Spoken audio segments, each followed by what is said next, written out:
Hey, y'all. Today we have a friend of the show, somebody who's been on quite a few times, Ryan Rothstein from WIP out in Philly. And I think you used to do, didn't you used to do with John McMullen over on ESPN? Am I am I Johnny wrong on Mac that? on Yeah. ESPN. Yeah, and Jacob Media. I was with Johnny Mac there for a little while. We had a show together. So, Cool. yeah. Yeah, man, you've been doing it for a while. People can listen to Ryan over the weekends a lot, late nights, really killing it over there. He talks about the wide array of Philly sports stuff. So this episode will be more of like everything because there's a lot going on, even though it's kind of dead season for the Eagles. But I kind of, I guess it was too soon for Ryan because when I got him on here, we started talking about the Eagles. He was like, I hadn't thought about it. I mean, tell the people, the Eagles' inability to get a stop in the second half, is that kind of like the perfect way for Gannon to have left, or you kind of would have liked him to I mean, I would have liked him to leave with a Super Bowl, but yeah. I guess it was poetic in a way for him to go out on that note. I don't know, man. I mean, I do know. I just don't know if you want to get me started. It's frustrating, and that's why this off season right now is so important. The draft is always important, but you just hope that we don't look back and say like, damn, that really was their best shot. Yeah. And then you got CJ Gardner-Johnson going away and playing on a $6.5 million for 1 year, $6.5 million deal. I mean, I can't believe you couldn't have convinced me like any point in the season that was what was going to happen to him. And I hope the best for him, honestly. I mean, I think the Lions have a good thing going on over there, but that also just kind of makes the whole thing also kind of like, whoa, what just happened? Yeah, I know. I still have no idea what happened. I don't know if he still knows like what happened. That whole thing was crazy. I mean, with Slay, and you're like, all right, we're not losing Slay, then maybe wait, we are losing Slay, and what about Bradbury? I don't like that whole week. That 1 week span was pretty hectic, and the Eagles end up going their separate ways. It was really odd. So let's get to the Phils just to start off, because it's of course the one that just kicked off. Phillies are off to a 1-5 start. I mean, how concerned are you about that? I mean, that's a small portion of the season, but the pitching has been pretty horrific.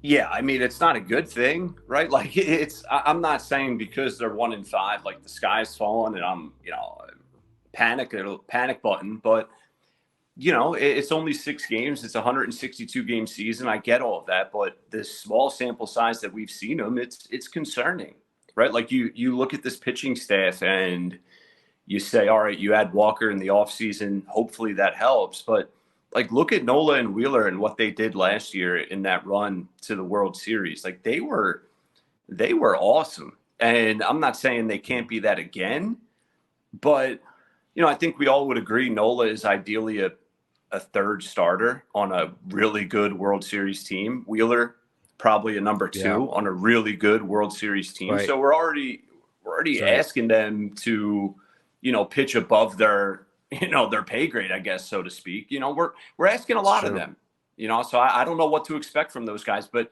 the Phillies, they need those 2 guys to be all-star level if we want to talk about this team in the World Series again. Do we need our Roy Halladay, is what you're saying? I mean, that would be nice. I don't know if we need him to beat Roy. Wheeler's Cliff Lee. Wheeler's more like Cliff Lee. On his best days, yeah. I mean, Wheeler's awesome.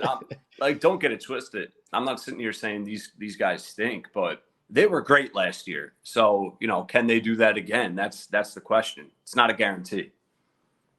Yeah. I mean, hitters are hitting so I think I saw 291 against them. I mean, I've heard some of my buddies and some people I've talked to in, these circles say, oh, maybe it's the pitch clock. I mean, I kind of dismissed that. I was like, I don't know about pitch clock doing that, but I mean, what do you think?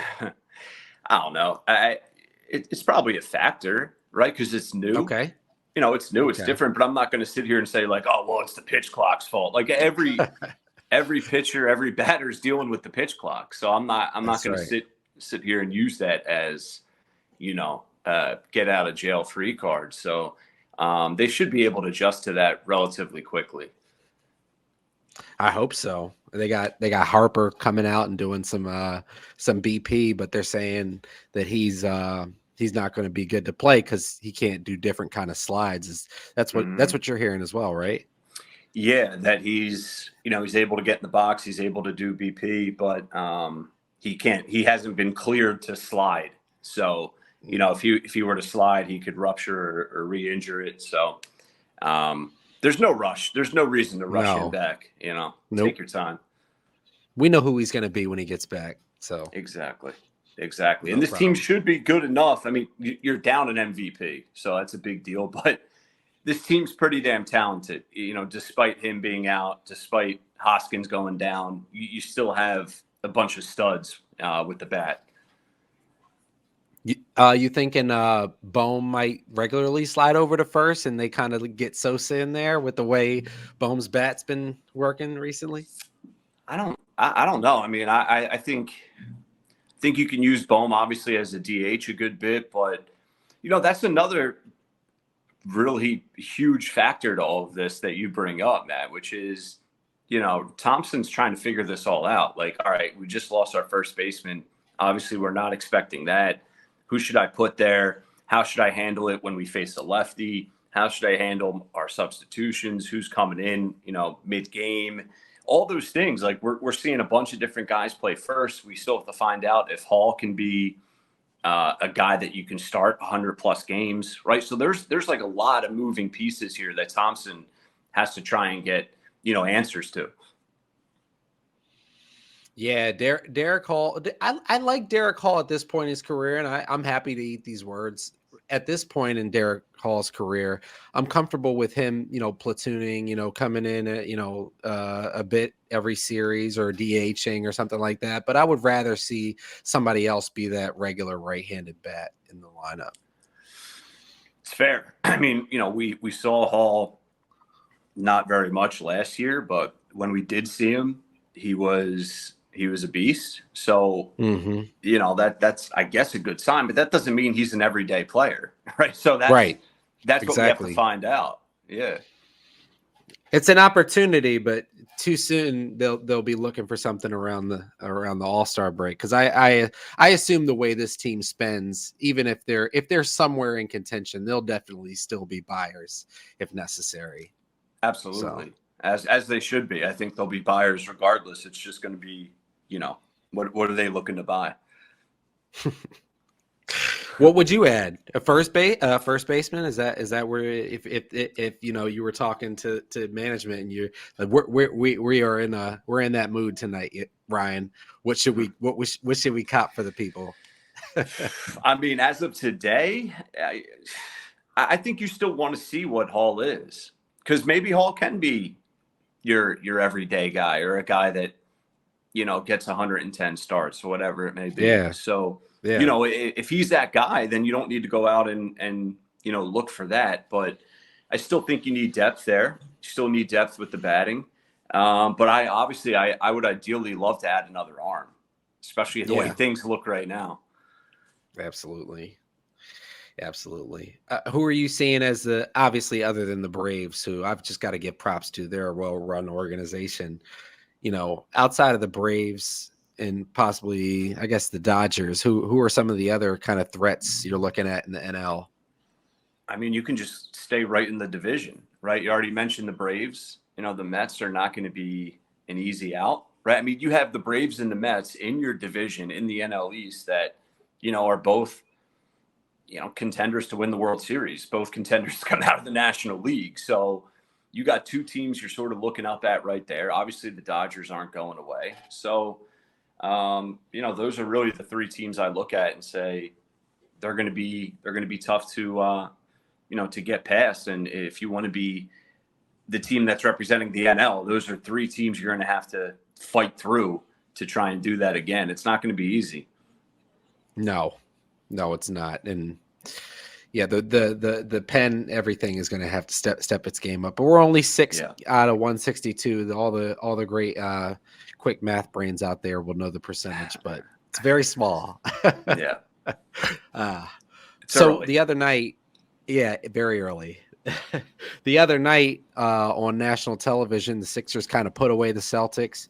Had them, I want to say 6 points up with about just a few seconds left, and kind of almost, as folks say, tricked it. Almost messed it up. And did that kind of sting you like it did? Because to me, like, oh man, see, for me, I'm kind of, for the Sixers, that's the only team I'm like negative on. I'm like, I'm not gonna let you buy me into it. But did that hit you like that, or do you think that that's just kind of how ball works out, and you're feeling confident about the Sixers? It is sort of just the way it goes in the NBA, but I'm not. I wouldn't say I'm confident in the Sixers right now, but it's not because of what I saw against Boston, right? Like I look at this team and I have a lot of questions. Right? Like what can Joel Embiid be for this team in a deep playoff run? Can he lead this team to a deep playoff run? What can James Harden be? What are we going to get from Doc Rivers? What are we going to get from Maxey, Tobias Harris? Like the bench, the bench has been up and down, right? Sometimes Niang can come in and give you 5 threes. Sometimes he goes 0 for 6, right? Like, so that's the difference between winning and losing a series. So I just still have a ton of question marks. This Sixers team is very similar, Matt, to the Phillies, where we had a decade of the Phillies not making the playoffs and disappointing us late in the season.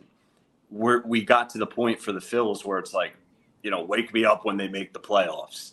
For the Sixers, that's right. It's sort of like wake me up when they get past the second round. It almost doesn't That's matter right. what they do until they actually do it. That's right.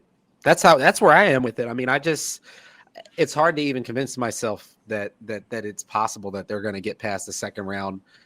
When you have somebody who can be the best player on the floor, you always have the chance to do that. But I don't know, just the way Giannis is playing right now, I don't want to have to play Giannis. And and the Celtics, I'm glad that the Sixers didn't get swept this year by the Celtics, but they almost got swept. Yeah, right. Exactly. I mean, it's like that win to avoid a season sweep, to say, all right, we can beat them. Like, that's great for those guys in the locker room. But at the end of the day, all right, you went 1-3 or whatever it was. I don't know. That win doesn't say 1-3. I think that's me, right. Yeah. Yeah, I'm not sitting there saying, oh, well, because they went 1-3, like, look out for the Sixers now. Like, Boston's still a nightmare of a matchup in a 7-game series. And that was at home for the Sixers and all that.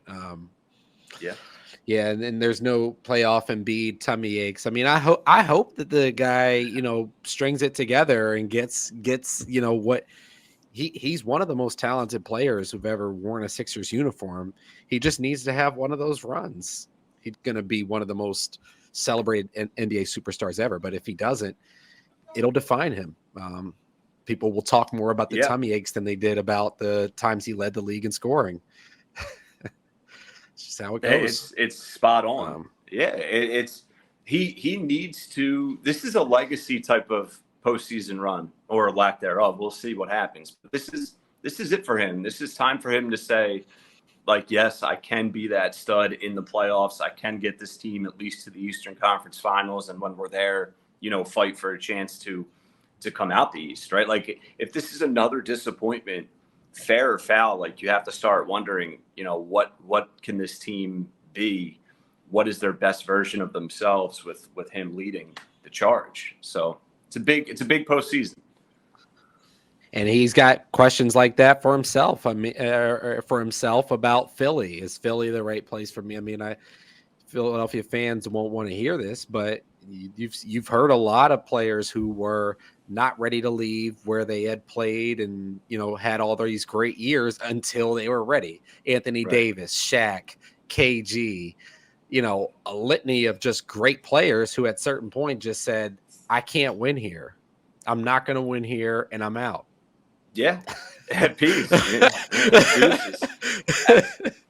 It's fair, man. And that's just the reality. To your point, it's the reality of life in the NBA.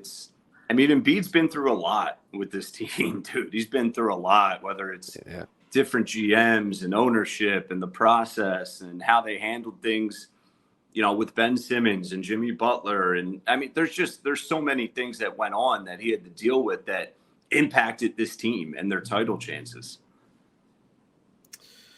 Yeah. Ben Simmons, we didn't even say, I had to just go ahead and say it, but we didn't even say that one. Right. That enough said. To be able to steady this ship, I'll give him credit for that. The ship is, they didn't go out after. It would have been a big disappointment, and people would have already started looking at him differently had after Ben Simmons left, the team fall back, be in the play-in tournament, lose in the first round, not make the playoffs. He'd already be, people would be making fun of him like crazy if that happened. He's just gotten better, So it's like, if anything, was Ben holding him back? I don't know, maybe a little bit. Yes. But he was clogging up the paint. Right. Yes. He was clogging up a lot of things. Yeah. Yes. You and I right now could probably, just go out in a game. Maybe if nobody behind the Instagram cameras, he'd probably beat us in a shootout. But right now, you and I just, get 2 minutes for Rothstein. Rothstein for 3. I'm trusting Rothstein for 3. That's a good bet. As long as I'm open, I'll give you a few. More than Ben. That's for damn sure. Everybody who's touched the rock, generally, if you've played some ball, you have to be kind of restrained. You got to kind of control yourself at times. You learn how to think of others in the game. And it's like, this guy is people are 10 feet away from him in every direction. He's refusing to let it go. Die for that in the NBA. Exactly. Yeah, exactly. He's a joke. He may never play in the NBA again. That's how I'm looking at him at this point. It's borderline sad, but I'm not feeling sorry for him. That's what I'm saying. It's definitely borderline sad. That might have to be the caption on the episode, because it is borderline. And most of the people who are Philly sports fans, though, are definitely on the non-sympathy side of that border, because the way he left was just embarrassing for him. Yeah, there's no border for about 99% of Sixers fans, and there shouldn't be. Clowned himself. So on a scale of 1 to 10, just so I can kind of pull out of you what you think is going to happen, what are the chances that the Sixers do make it past the second round this year? I'll give it a 7. I'll give it a 7, just because. Nice. I'm trusting him. I'm trusting Embiid. Okay. Trusting Embiid, but the Sixers need some luck on their side for once, right? It's always Embiid's broken face. Embiid has diarrhea. Harden's hurt. It's always some nonsense, dude. For once, I'm not hoping for anyone to get injured, but that's life in professional sports. Maybe Tatum misses a couple weeks. Maybe Brown misses a couple weeks. They need some luck on their side to open up that door. The East is just so stacked, and you could realistically see some of these play-in teams knocking off. I'm really excited for the Eastern Conference playoffs this year, more so I think than I've been in a while. I generally really like the NBA playoffs. It's way up there for me, but this year in the East is going to be worth watching. You got the Knicks. I could see the Knicks knocking somebody off. I could see the Bulls knocking somebody off. I could see the Heat knocking somebody off. Brooklyn plays hard. I mean, these guys, none of these guys are. I would be shocked to see first round sweeps this year in the East. Yeah, I mean, you mentioned Miami. And Miami's scary. I mean, you have Jimmy Butler. You can win. You have Butler. You have a coach like Spo. You can win.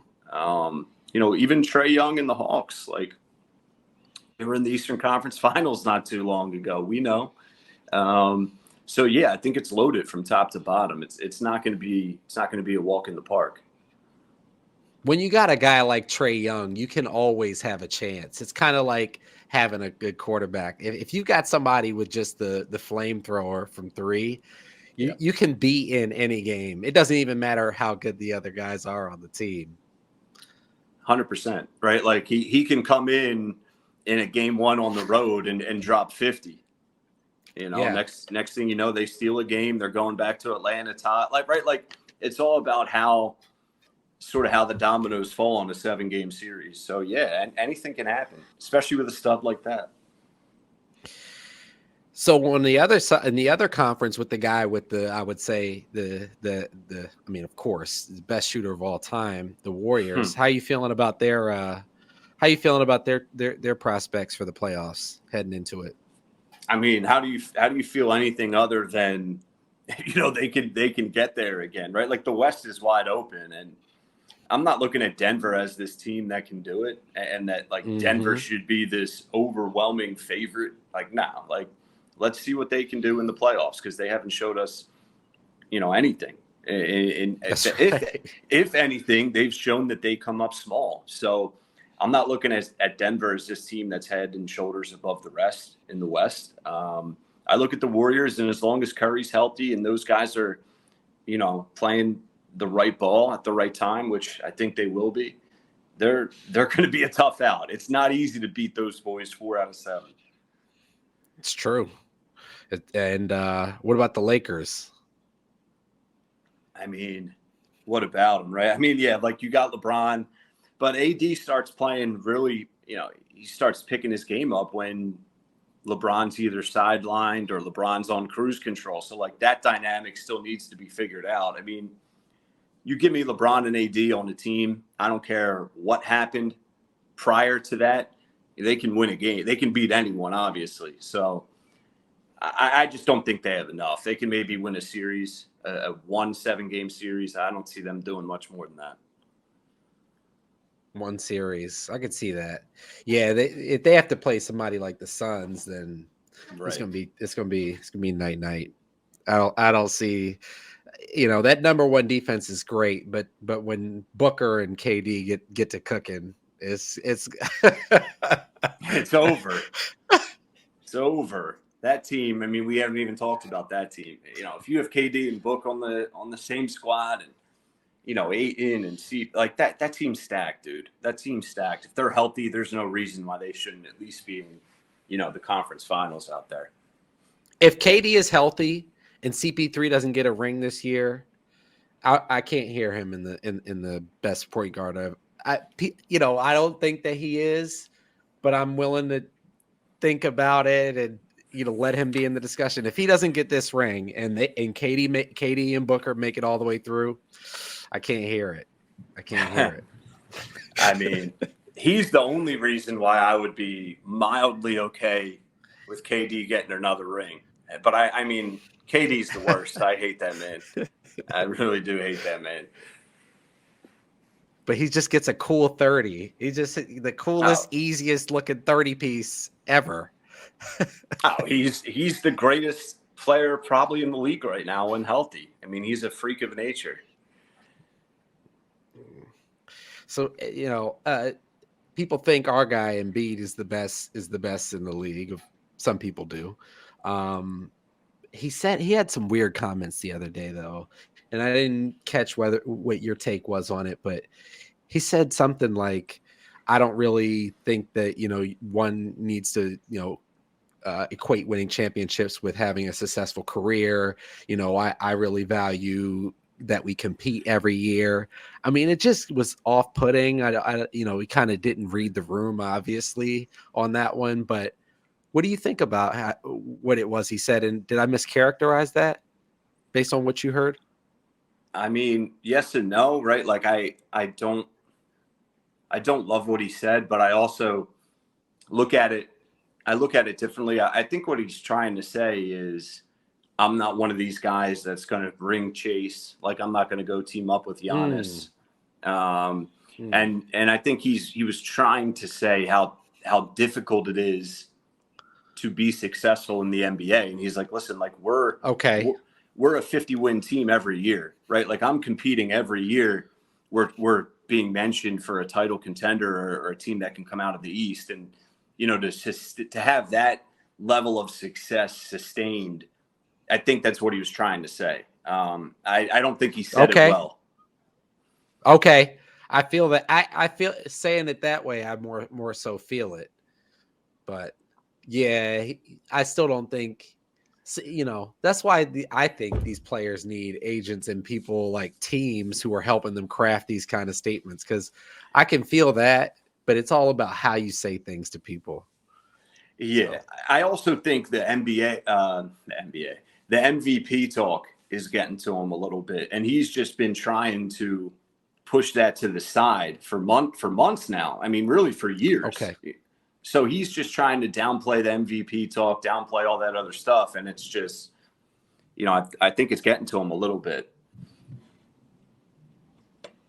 I can feel that though. I mean, to have that delayed gratification. I mean, he's been excellent the last few years. You know, you plug him into some other NBA seasons, he was that league's MVP, but it just it's been rough. It's been rough. He looks like he's going to get it though. Looks like he's finally going to get one. So that's good. So what do you think the Birds are going to do with the 2 first-round picks they have? No clue, man. I have no clue. I mean, if we just go off history, we go off what this team values, it's probably going to be, you know, if not an offensive lineman, a D lineman, which I'm okay with that. But you also look at what else they valued and how they approach the draft, which is, you know, best available too. So, you know, I don't know if Jalen Carter's there at 10, do they get him? I certainly would like that. You know, I also brought up Bijan Robinson. He's a guy that he's just a stud, man. He's an absolute stud. If you can maybe, you know, trade back and end up getting him if he falls a little bit. I don't know what Howie's thinking, because part of him goes for the flashy skill position player in recent years, and then part of him just always goes for the trenches.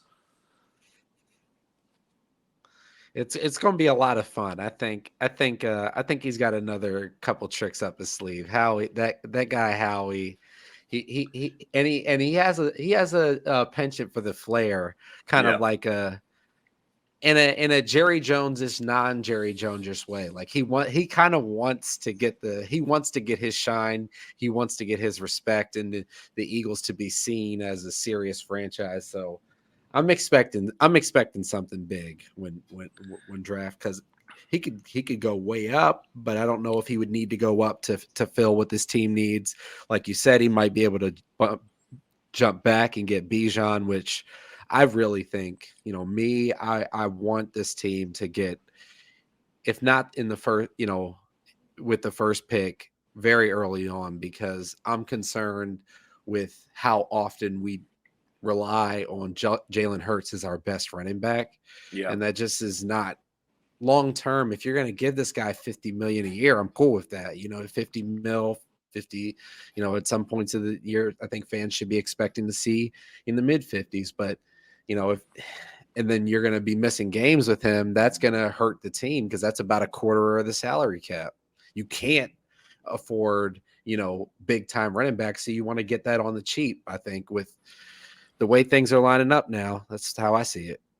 Yeah, no, I mean, you're right. Like, you know, the running back position right now in the depth chart does not excite me. I mean, so they need to do something there. And to your point, Howie always has something up his sleeve. We become obsessed with the offseason, but it's still so early in the offseason. Like, Howie made a lot of moves in August.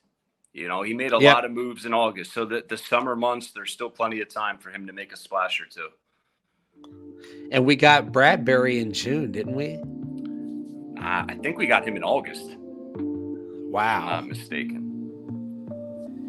Because I know the Giants released him in the summer, and I guess maybe there was some negotiation, but that was a blockbuster, and that, like you said, that's months from now. Either way, that's months from now. So, Ryan, when can we catch you? Look forward to catching you on Sports Radio WIP, and what are you working on? Looking forward to in the coming weeks. Yeah, man, I appreciate you. Just give me a follow at WiseRye on Twitter. Weekends on WIP overnight. Also next week I'll be on a couple times during the week, 10 p.m. to 2 a.m. Wrapping up my college basketball betting show this Saturday on the BetQL network, 12 p.m. to 4. So I got a lot cooking, man. I'm grateful for it all. So you can just give me a follow there. That's awesome, man. It's always great to have you on. We kind of, talked about everything today, but I appreciate you making the time. See you soon, man. Yeah, bro. I appreciate you.